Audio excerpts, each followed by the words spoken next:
You are listening to the audio portion of the QB Power Hour webinar series.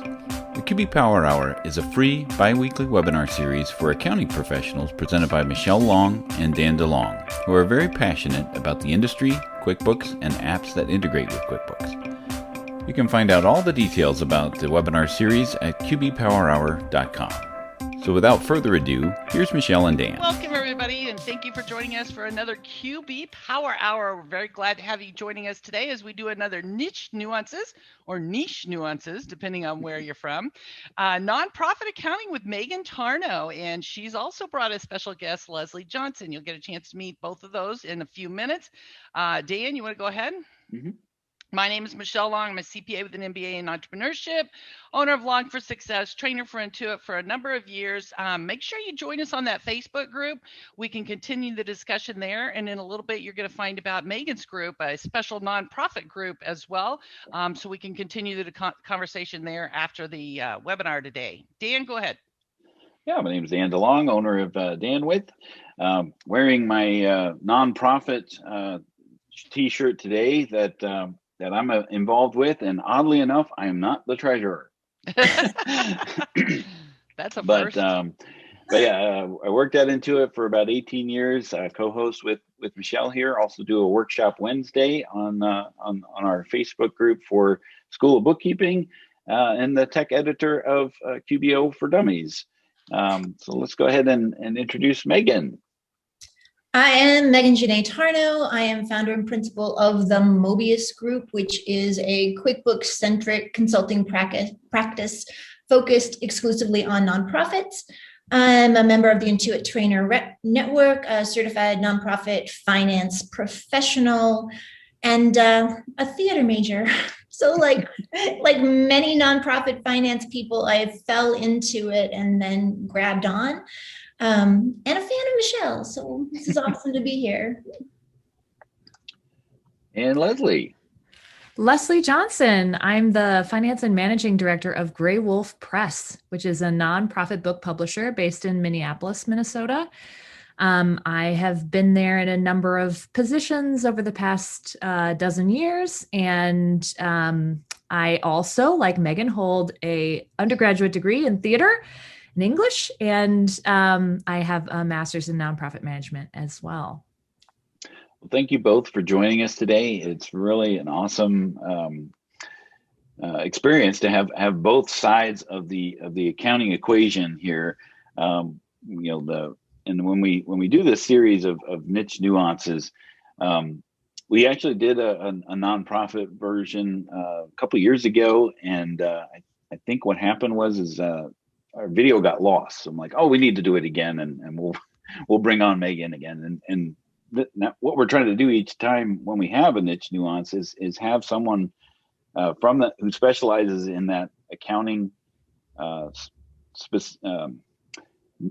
that does that niche, and then also someone that is on the other side of that, the business owner, those unique challenges that they see or may not even see, and how they're overcome within QuickBooks. So a little bit about the QB Power Hour webinar series.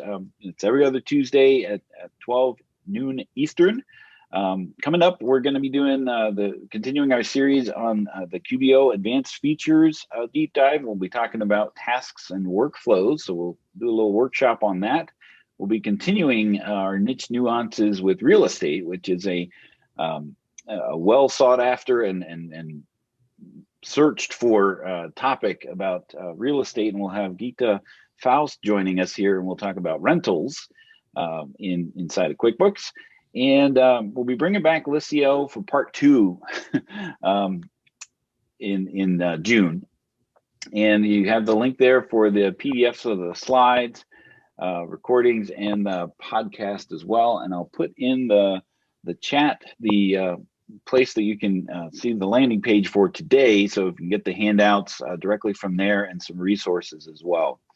Also, regard a little housekeeping. If you have any questions, go ahead and put them in the Q&A portion of Zoom, because it makes it a lot easier to address those. If we want to put them, speak to them live, chat tends to get a little scrolly. I guess that's the technical term for it. We lose that. So if you have a specific question for either Megan, Michelle, myself, or Leslie, go ahead and put it in the Q&A section so that we can address it there. Now today, our agenda is the types of nonprofits. Megan and I were having a discussion about the different types of nonprofits. Just because they are labeled a nonprofit doesn't mean that they have the same foundation or needs, right? Mm-hmm. And then the origin story. I always like to find out. I always think the original movies are better than the sequels. And part of that is because of the origin. You get to see the origin of the superhero or Star Wars or whatever. So we're going to talk about the origin stories of how Megan started with nonprofits. How did you get here? The talking heads. How did I get here, right? And then some of the concerns or challenges of nonprofits. And then the solution for handling those in QuickBooks directly. And Megan has been nice enough to provide some additional solutions and resources for that coming up. So let's start off with our first poll question. What version are you using? Are you using online, desktop, both? Or maybe you're just not even using QuickBooks, or you're using something else here. Okay. Yeah, so there's a question in here about is there a way to make some invoices not say pledges? That might be something to address later. Yeah, that'll come up with our nonprofit myth busting. Okay. We'll get that. I saw that someone asked why both Leslie and I have she, her in our names. It's interesting. It's become a real normal thing in the nonprofit sector. I mean, as a sector, right, we tend to be concerned about social justice and really our center in equity. And it's become a really common practice for people to announce, like, let you know what their pronouns are. And by normalizing stating what your pronouns are, right, it makes it easy for people who don't use kind of the dominant pronouns, who choose, they, them, or there's a bunch of others, but those are the ones I see most often. Having that out there where everyone just says it makes it less awkward for people who don't have sort of the dominant pronouns. And so it's just become a really common thing in the sector. Wouldn't you say, Leslie? Yeah, absolutely. Yep, I see it everywhere. Yeah, like if we go to like back in the day, if we go to a nonprofit conference that's in person, there will typically be with your name tag, as a pile of stickers where you can choose which one you want to stick on your name tag, just to make it easier and clearer for people. And it's really about inclusion as opposed to yeah, it's about trying to working on creating a world where everybody feels comfortable and included, kind of from the get-go. I think it's really helpful too, just in written communications, because it helps people be able to self-identify the way they want and to show up the way they want in their work.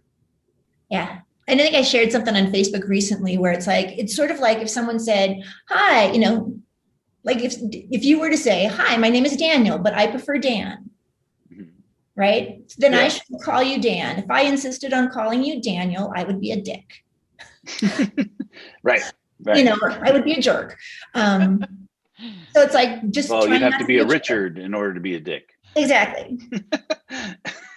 And this is a bit like I have been called Megan my entire life, but that is not what it says on my driver's license.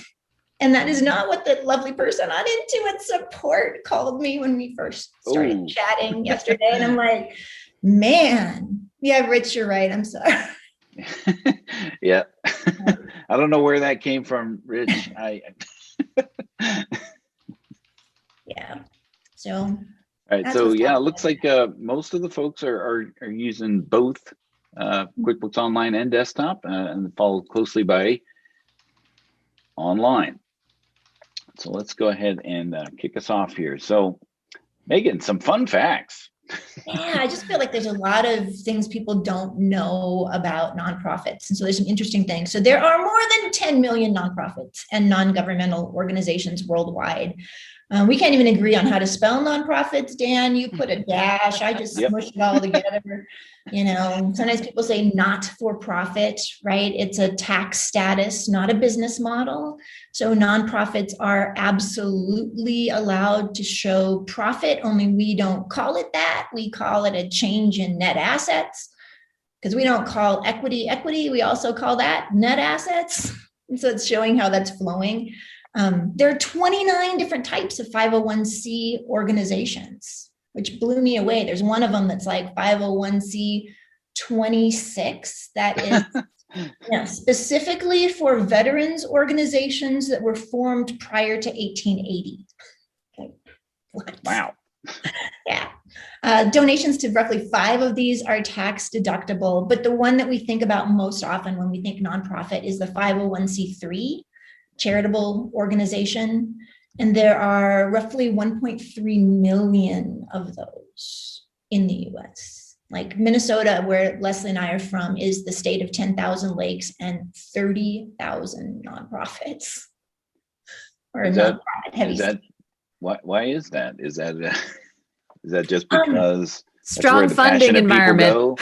Yeah, strong funding environment. So we had a lot of, Minnesota is an interesting state because it's got a lot of early industrialists, kind of, Gilded Age folks who, and corporations that were really philanthropic. Was it the Daytons, Leslie, who did that 1% to charity pledge thing really early on? And so a lot of our major corporations, the Dayton company that became Target, which was originally one of their companies, and then it became the corporate parent, 3M, Medtronic, multiple of our corporations have a really strong philanthropic bent. Awesome. So yeah. And close to 12 million Americans work for nonprofits. Roughly 10% of Americans who are employed work for nonprofits. We're the 3rd largest employment sector after retail and manufacturing. And that's talking about employment, not necessarily volunteering, right? Oh yeah, it doesn't include all the volunteers, right? So there's also a myth that nonprofits are completely volunteer driven, that you can't make a living working for a nonprofit. And while some of us would say that's true, really no, you can't be gainfully employed by nonprofits. And I just think that concept that if American nonprofits were a country, they would have the world's 5th largest economy. So it's a huge driver of the economy in the United States. Awesome. And continuing on the fun fact tour. There's more. But wait. But this is the issue someone had, right? And it drives me absolutely insane. There's that concept that all of our income is donated, right? If you tell QuickBooks that you're a nonprofit, it changes your invoices to pledges. And if you look at this, only 13% of our income comes from donations as a sector. 48% of it's earned. We have earned revenue. We send out invoices. So I haven't found a way around that. I just keep hitting the feedback button. Hopefully, eventually someone will listen to us. 33% of the income comes from the government, and 6% is investments and other sources.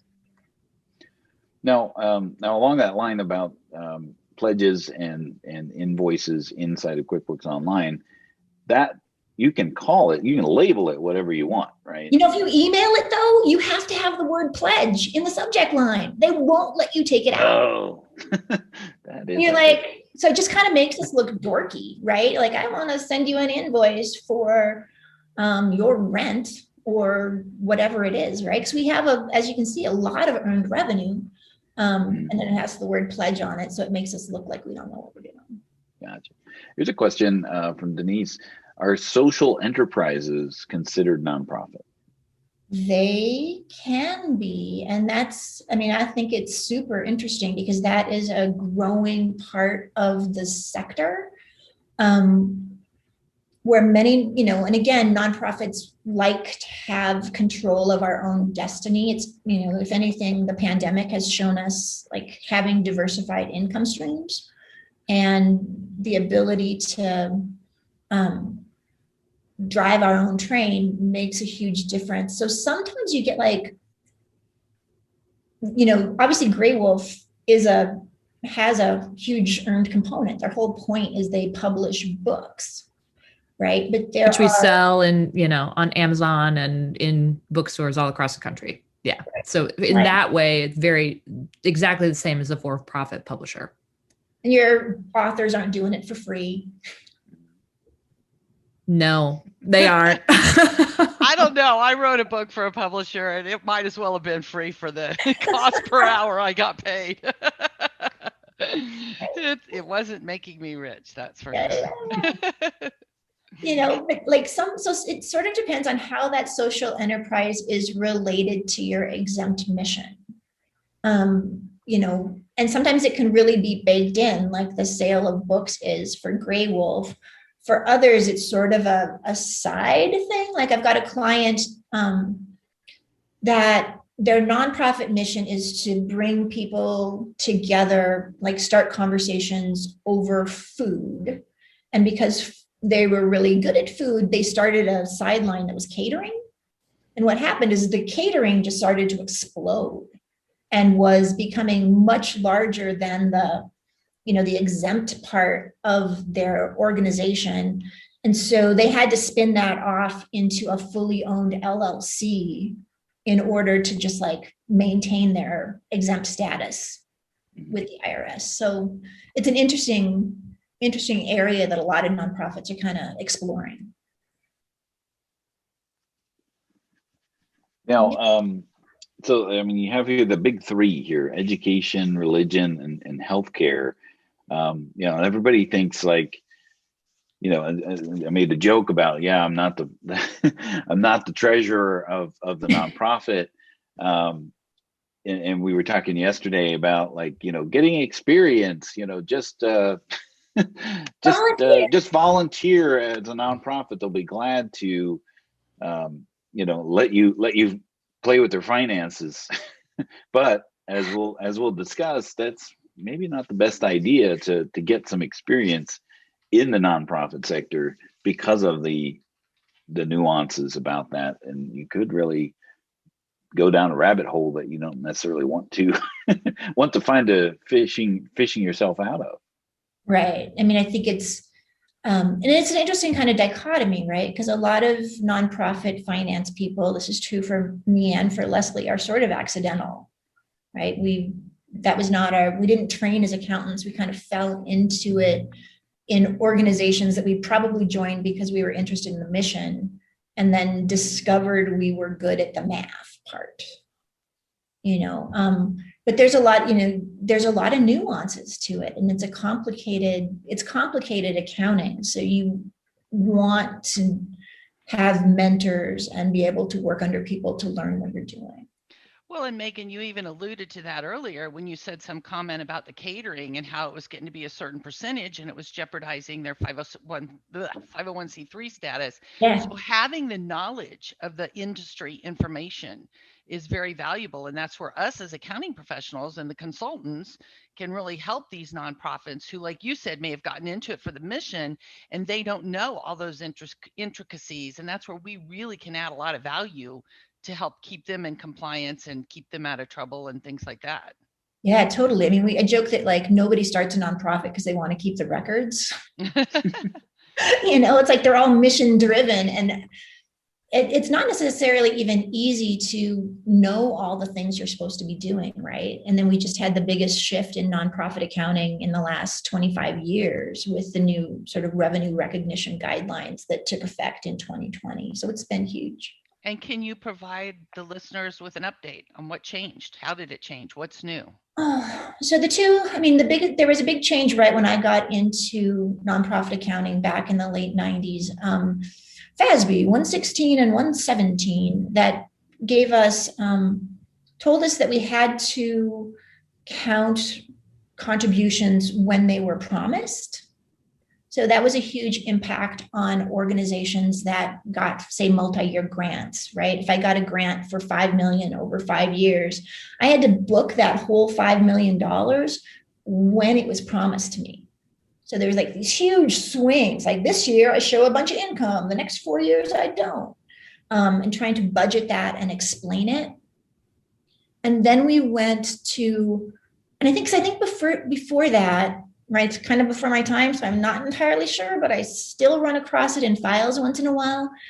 People recorded that income as a liability, and they only shifted it over to the income statement when the restriction was met, right? So now it had to be on the income statement from the get-go.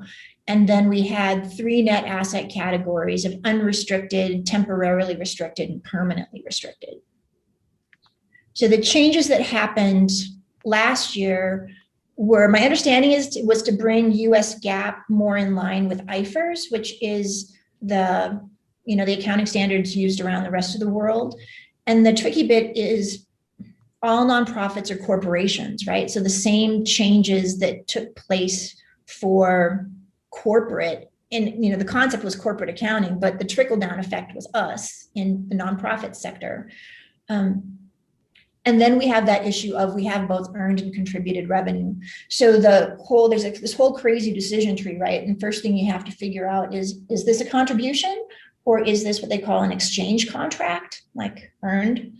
And a big shift there was historically, like we see 33% of nonprofit revenue comes from the government. Usually that's fee for service, and it's reimbursement contracts where we, maybe they give us a little bit of money up front, but then we have to do a thing and invoice them, and they send us, reimburse us for that. And historically, those had been treated as exchange contracts. And under the new guidance, they are conditional contributions. So we have to do something before we get the money, and there's a huge risk that we wouldn't get it. But it also that it's a grant because the government itself is not getting the benefit of the money we're getting. It's public. And so is the contribution conditional or not? And then if it is not conditional, is it or is it not restricted? And so that was huge. The other thing is we went from 3 net asset categories down to 2, which I really like because they are now without donor restriction and with donor restriction. So it made really clear who could restrict our funds, only the donor, right? So if the board says, I'm going to set aside $1 million to build a building, that's without donor restrictions. And so those sort of board designated funds are falling under that bucket. Yeah, my takeaway from that is, wow, that's a lot of information to keep up on. I was having a conversation with another, really top-notch accountant because he was asking about tracking a restricted grant, and I was explaining it, and he just kind of wrote back and he goes, sheesh, that sounds hard. Yeah, not something you just want to cut your teeth on without knowing what you're doing. As a startup bookkeeper, let's go do that. Yeah. So here you have kind of like a breakdown of how nonprofits are kind of segmented, right? Yeah, so this is a slide that was from GuideStar, which is a great resource for anybody wanting to know things about nonprofits. They pull the 990s for nonprofits, and so you can see people's 990, and then the organizations can also fill out their own profile and tell you a little bit more about them. And anybody can access that for free. You just have to register. But I thought it was just, interesting data on the types of nonprofits and also their budget size. And you see like the giant ones are typically hospitals and healthcare organizations and educational institutions, right? And those, along with religious institutions, tend to draw the greatest amount of donations, right? Even if you don't ever give to anybody, you probably drop something in the plate at church, or you send money to your alma mater. So they take the lion's share of the donations that are out there. Got it. Okay, And last the fun facts keep coming. And Joan says, does the percentage of income vary from nonprofit to nonprofit? Oh yeah, absolutely. Those are just kind of sector-wide numbers. Some of them are completely government funded, others are completely donation driven, and others are a mix. Nonprofits under 50,000 can just file a postcard. And so I almost don't care what they do because nobody's really looking. And that's, true of churches as well, who don't have to file any sort of annual return. We talked a little bit about how they're all corporations. We're subject to corporate accounting rules. We track it on accrual, ideally. In addition to that sort of restricted income concept, there's also, we're required to report our expenses by function. So this is like, is it program, is it management in general, or is it fundraising? And I don't know. I feel like sometimes we treat nonprofits the same way we treat poor people. We have this idea that unless we're like really on them all the time, they're just going to be buying lobster and like renting limousines. And so we got to make sure they're spending, our money, even though that's a fraction for most, many nonprofits, the way we said. Got it. So yeah. All right. So let's launch our second poll. Do you have a niche, whatever you want to call it? I say niche. Specialize. What do you say, Leslie? You say niche? I say niche. Say niche. Yeah. I say niche. Well, and David Leary was always saying the riches are in the niches. You can't really say the niches, they're in the niches. Yeah, as an example, in terms of earned contributed breakdown, Grey Wolf has about 70% earned revenue and 30% contributed for our mix. I mean, Michelle, I think you're trying to say something, but I can see your lips moving, but it's not coming through. I don't know if you got yourself on mute. Oh, yeah, we can't hear you. All right, she's going to try to get reconnected here. All right, let me go ahead and end the poll here in a few seconds. Now, can you hear me?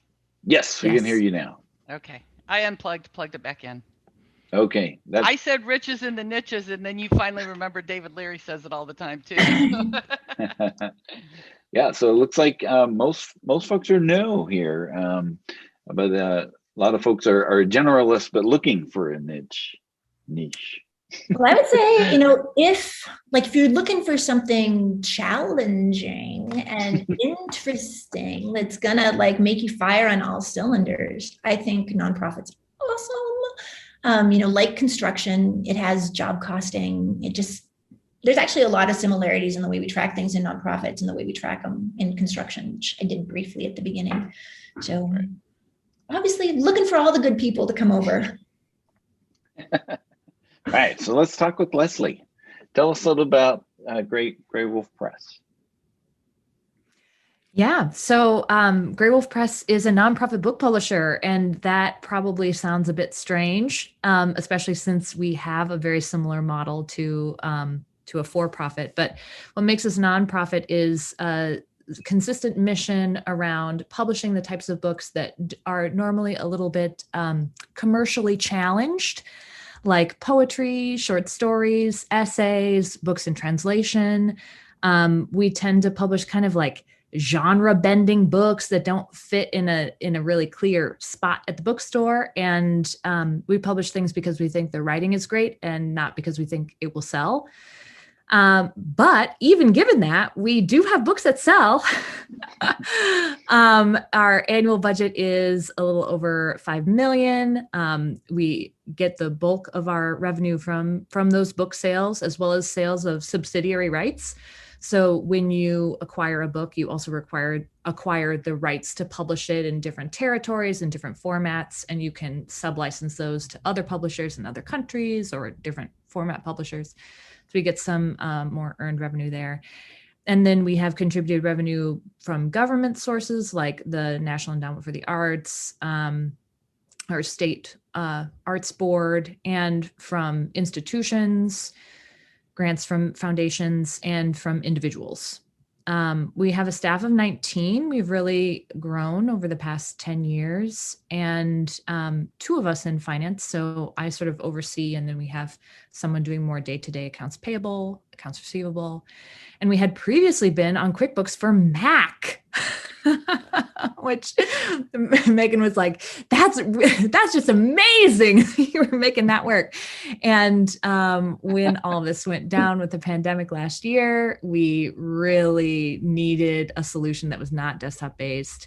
And QuickBooks Online really came forward.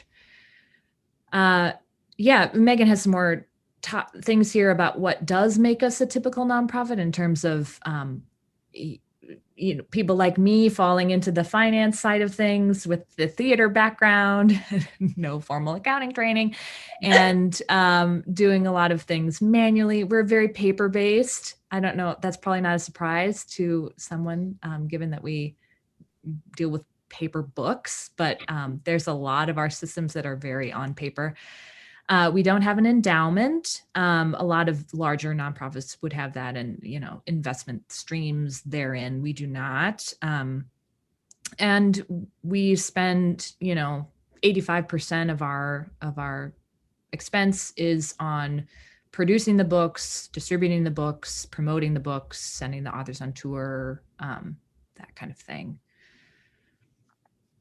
Awesome. So let's talk a little bit about some of the challenges. Now this is specifically to Gray Wolf, Megan? This one is actually, but it's not untypical of the stuff that I see. And so in some ways, COVID has been really exciting as someone who has been a cloud accountant for 7 years, right? And trying to pull my sector kind of into the 21st century, because we, as a sector, we kind of have a, if it ain't broke, don't fix it attitude. And we tend to starve our infrastructure and our administration. So it's been really exciting to see organizations finally go, oh, perhaps we can work remotely. Perhaps we can move to the cloud. Perhaps we can do all these things that we weren't interested in doing before. So I see, like, a lot of this is specific to Gray Wolf, but I see similar things in a lot of the data files I look at.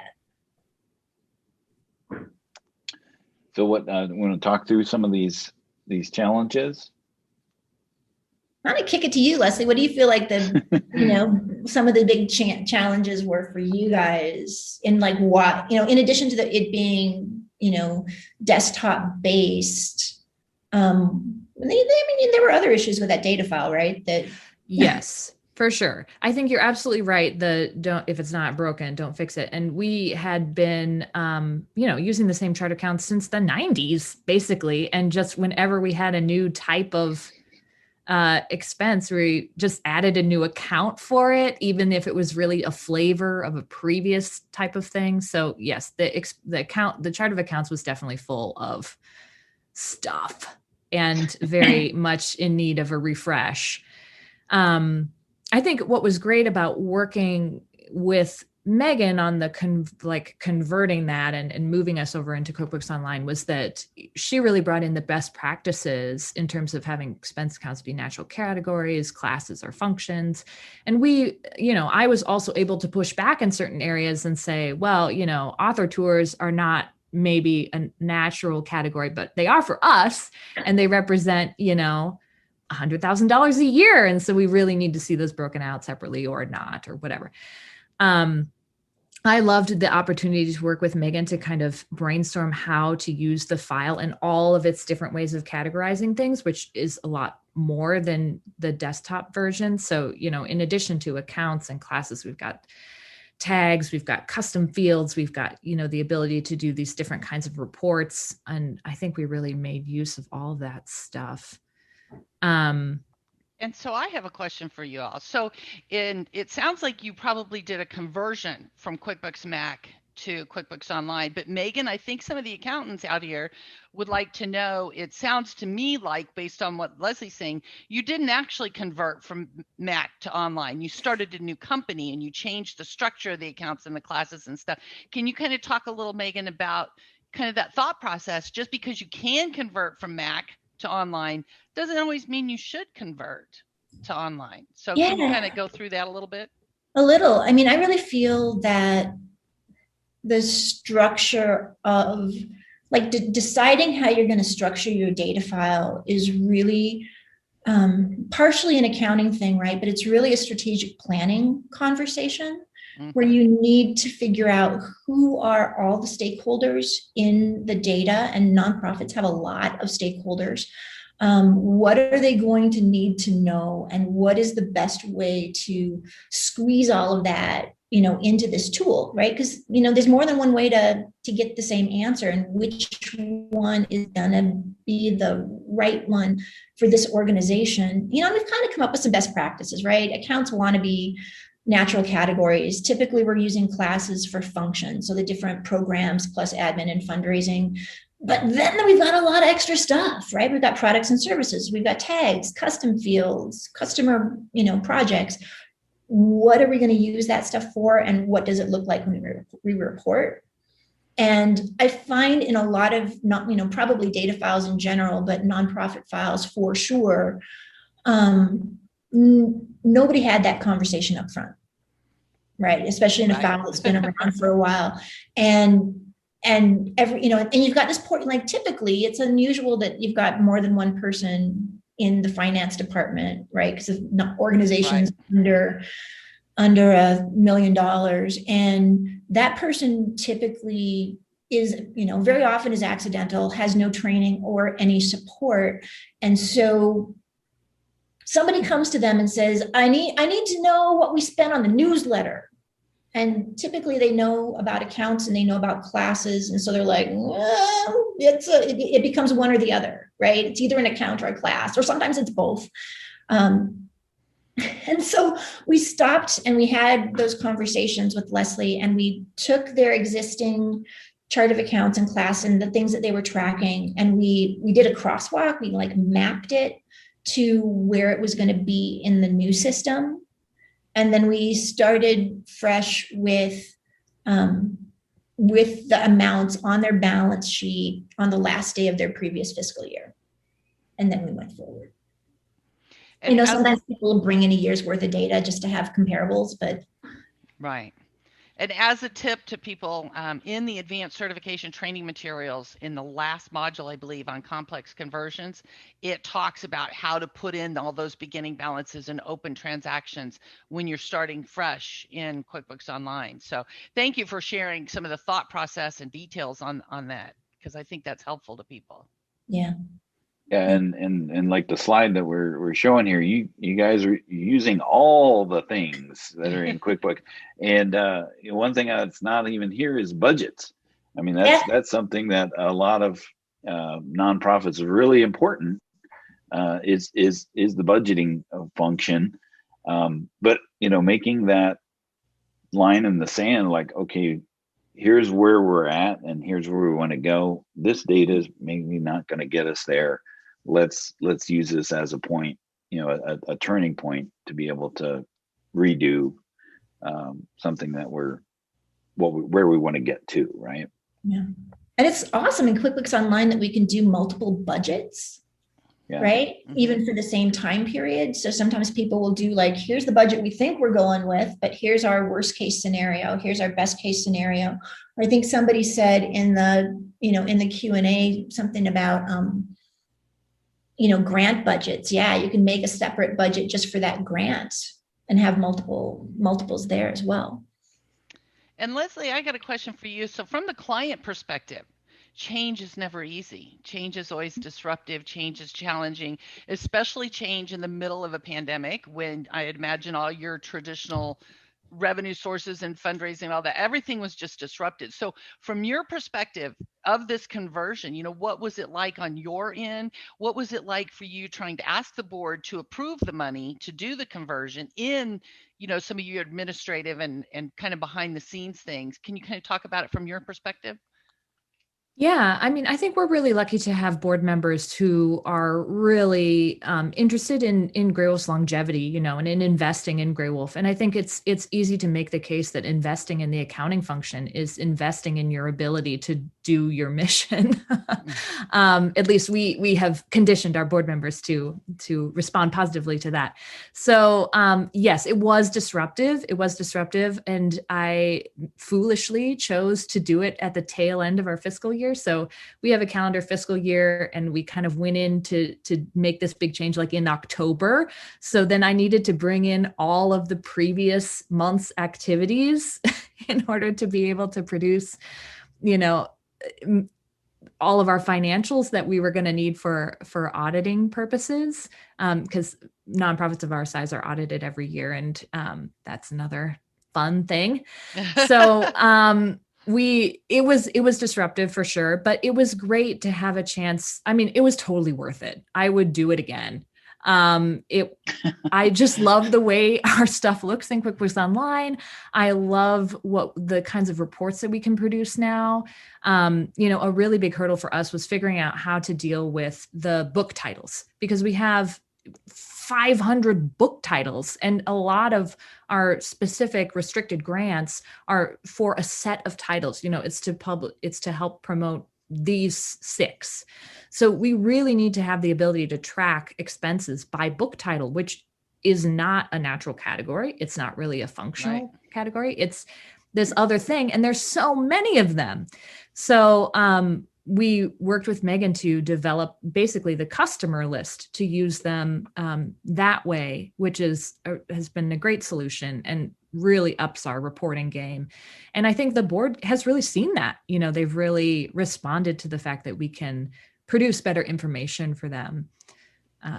And what about just navigating in QuickBooks and working in QuickBooks? Did you find that easy or challenging going from QuickBooks Mac desktop to QuickBooks Online? This is the different interface and how you do things. It is different. I like it. I think it looks and is easier to navigate. There's certainly some really nice perks.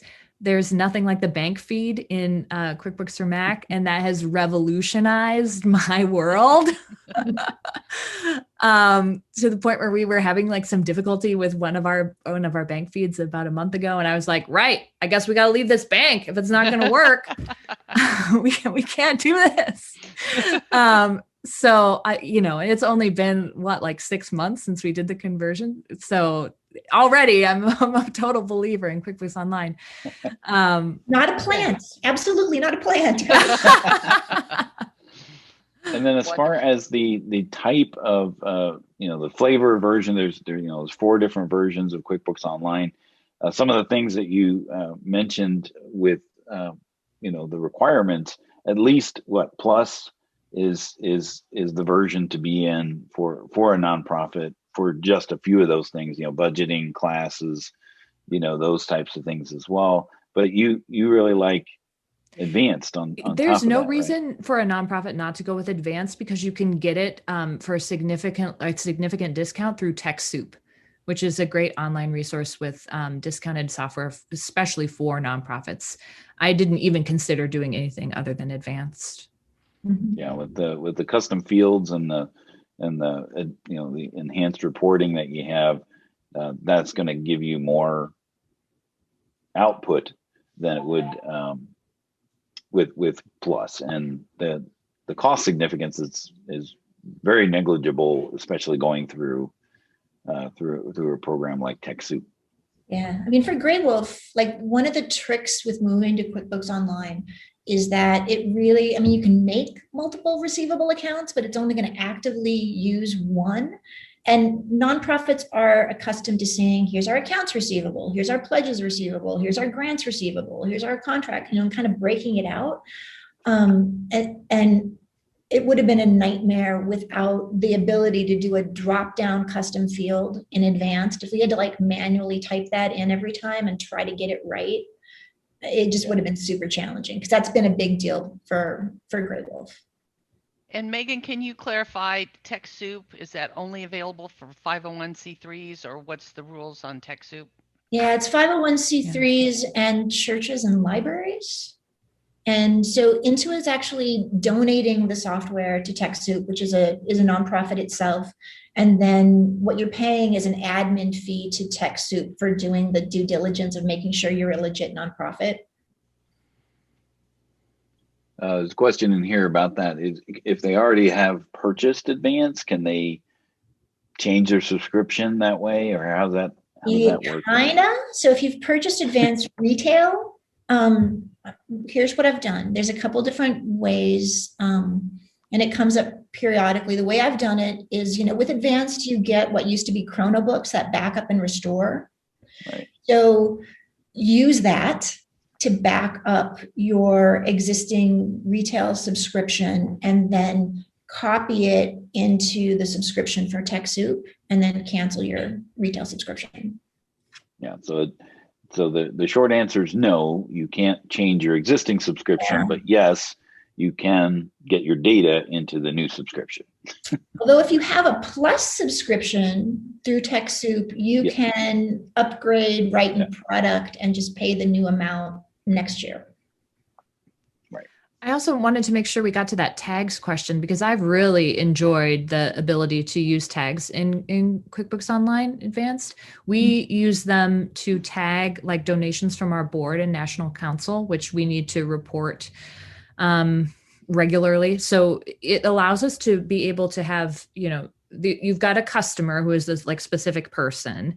You've got a product service, which shows like what kind of donation they gave to a special event or this, membership program or just an annual fund gift, campaign gift. And then you can use the tag to add an additional identifier so that I can tag all of our board member gifts that way. That's been really useful. The other thing we've used it for is to tag like specific types of special events or a specific special event from this year or next year or the one in New York or break that down. Yeah, that's an underutilized functionality is tags. And I'm sorry I'm having some work done on my house. If you can hear the groaning in the background, that's apologize for that. I told them to come after 10. Contractors can't. But yeah, I mean, the tags functionality is certainly something that is underutilized.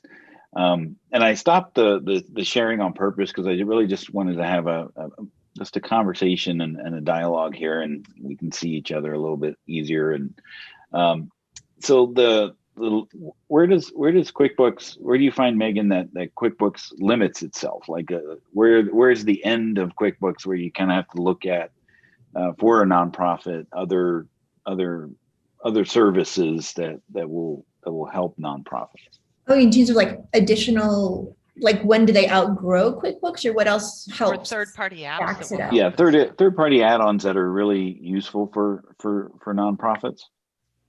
I think some of the basics, right? It's nice to have an AP app. So if they need a solid approval workflow right now, we've been doing bill.com. If they don't, because they're small and just like kind of a mini approval works, Melio, which is built right into QBO, is nice. Right. I love Divvy. And again, partially that's an equity thing, right? I see nonprofits are like, oh, we don't have a credit card, so I need you to go buy all this stuff and then we'll reimburse you. It's like, well, okay. But with Divvy, you can give everybody essentially a credit card and still have limits around its use and have it flow to budgets and have the responsibility for, dealing with your receipts and the coding be with the end user and making that easy. Most nonprofits are going to have a CRM. I mean, I don't know. What do you guys use, Leslie, for that? That's what I was going to say is any nonprofit you work with is probably going to need to have a separate standalone donor database, a donor CRM, to track more details about the donations from each person and to show the connections between donors and what events they went to. There's like a lot of extra information that nonprofits want to track around donors. So a big part of our move to QBO was how is the reconciliation process going to work? Because every month we need to reconcile what's in our donor database with what's within QuickBooks. Mm-hmm. And so some of our like different flavors of products and services, different types of donations has come about in order to make that process easier because we're tracking all that detail in our donor database. Yeah. And so does your CRM not integrate with QuickBooks, Leslie? No. Even then, right? So I'm married to a development guy, and the kind of information that they want to track in terms of fundraising is not necessarily anything I want in my finances, right? So little green light, worked with Greg Boston of QuickBooks Made Easy and really listened to him on how nonprofits use QuickBooks. And so they've got they've got like one of the best direct integrations I've seen. But for a lot of us, we're pulling that data into an Excel or into a CSV. We're kind of spinning it, we're analyzing it, we're deciding how we want that in the general ledger, and then using a tool. I like Sasant, huge fan of Sasant for bringing that data into QuickBooks. And also we do a lot of allocations of shared costs and of payroll, and that makes those journal entries a dream. Speeds that up tremendously. So Never thought I'd hear journal entries and dream in the same sentence.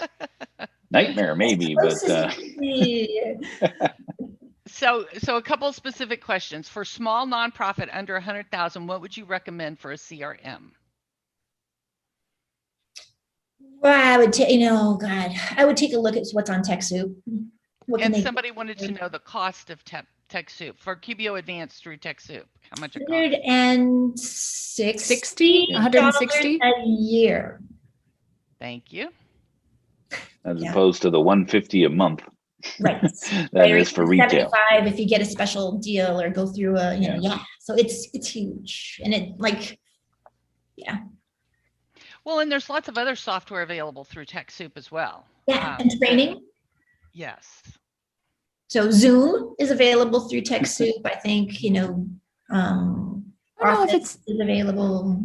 I don't know how active this still is, but I used to go to idealware.org all the time.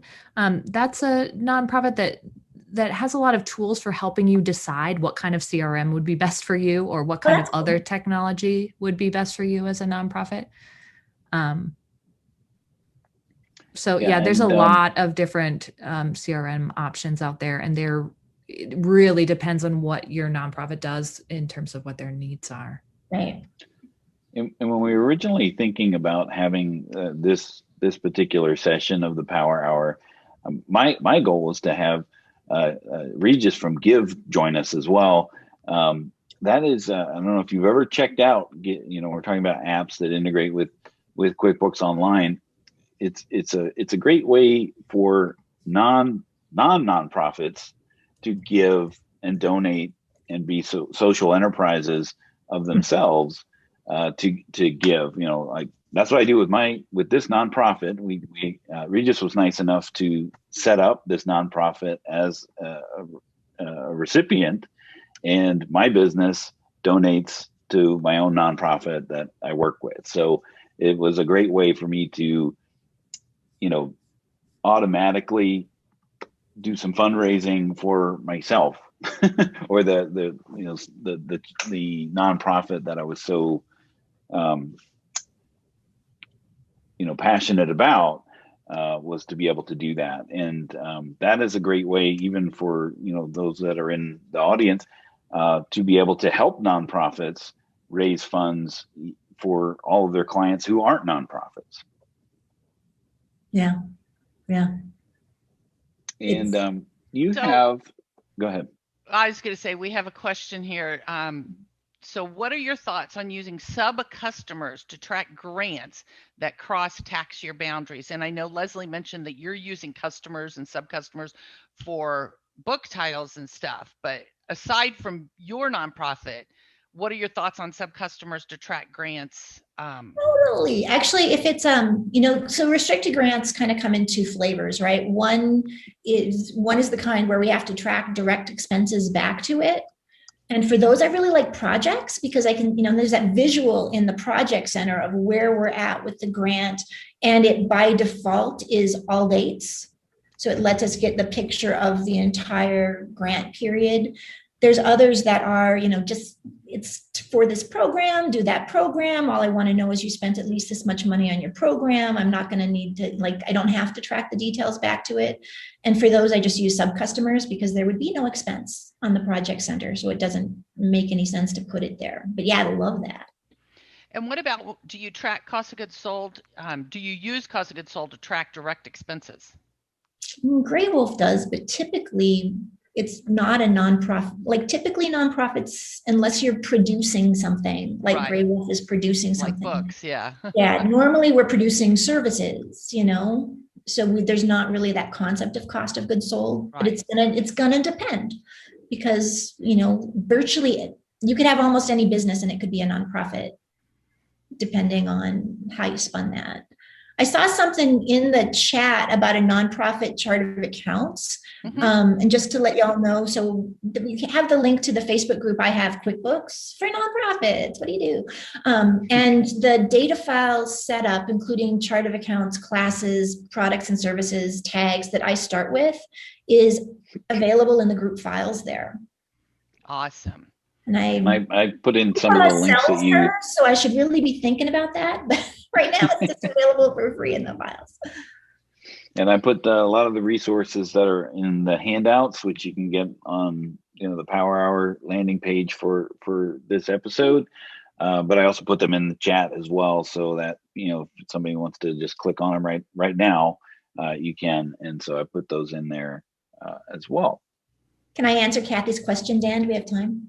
Yeah. She told her we would. So Kathy asked in the Q&A, like, I find that being the accountant for a nonprofit comes into question every time the board of directors change. Do you have them sign a contract retaining your services? You know, I hear about that issue.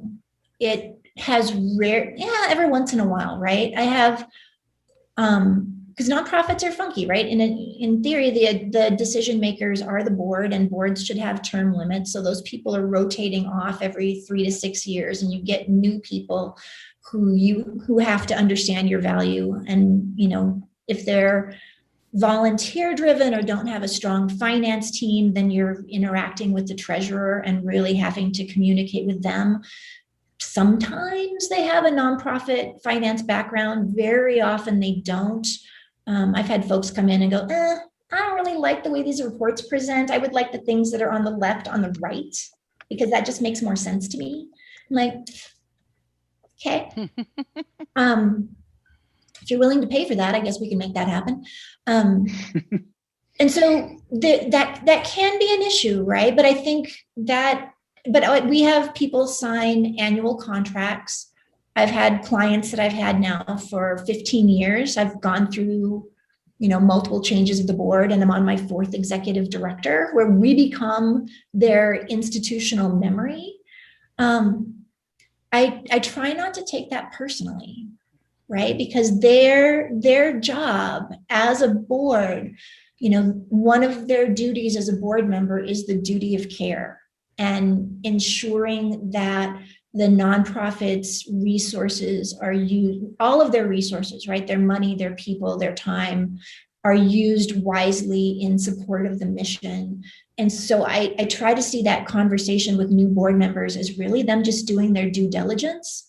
And if I can, and, you know, have that conversation with them openly, it's very, very rarely been an issue. And again, like with any client, right? If they don't see the value in what you're doing, it's always going to be too expensive. And then it needs to work for everybody. So if it doesn't, they need to find somebody else, and we wish them well and help them with the transition. Yeah, that's one of the things that I've realized from just having, you know, conversations with you, Megan, is that, you know, nonprofits are really no different than any other business. That just because they have that nonprofit, you know, attached to them doesn't, you know, just like we were saying earlier, it's just, they are there to make money.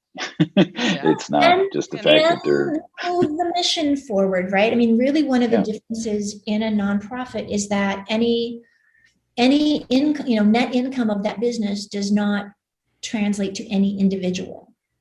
Yeah. Right? It's like the elimination of private annulment, but that doesn't mean the staff can't be reasonably paid, right? It just means that no one person takes the profits and goes home. It goes back out to benefit the community. And Leslie, any last minute thoughts, comments, suggestions, tips for accounting professionals that want to work with people like yourself in the nonprofit area? Any ideas? Yeah, I mean, just that nonprofits, just like any other place, have people who are excited to learn, who are excited to try something new, who do want, tools and systems that will give them good information. So, just because we might not have an accounting degree doesn't mean we aren't excited to work with you. Super. Well, I tell you, we just got a great comment here. This has been excellent. Thank you, Megan and Leslie. So everybody is appreciative of your time and energies, and this has been very helpful, I think. Any last minute comments from anybody? Awkward pause. It's awesome. I was checking the chat to hope. I was like kind of looking to the audience and folks that have been around to see if they had any last minute comments. Or well, Karen said she got some great tips for her church that can also be used for my retail clients. So that's awesome. So, and again, Dan put the links to some of those resources in the Facebook group and stuff. So if this is definitely an area you want to get more involved in, definitely join the Facebook group. And Leslie, thank you so much for sharing your time to come to speak to all these accountants and bookkeepers about your experience and everything. And Megan, of course, we always appreciate you coming too. So thank you both. Last, thanks for having me. Thank you. All right. So next time we'll be talking about a little deeper dive into the tasks and workflows. So we'll hope you join us in a couple weeks for that. Who knows what will be in the background for me, but it won't be this house.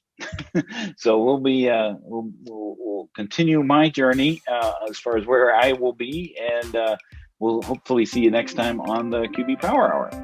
Have a great day. Thanks, everyone. We hope you enjoyed listening to the QB Power Hour podcast. If you have any questions, feel free to ask them in our Facebook group. You can find those resources and much more at qbpowerhour.com.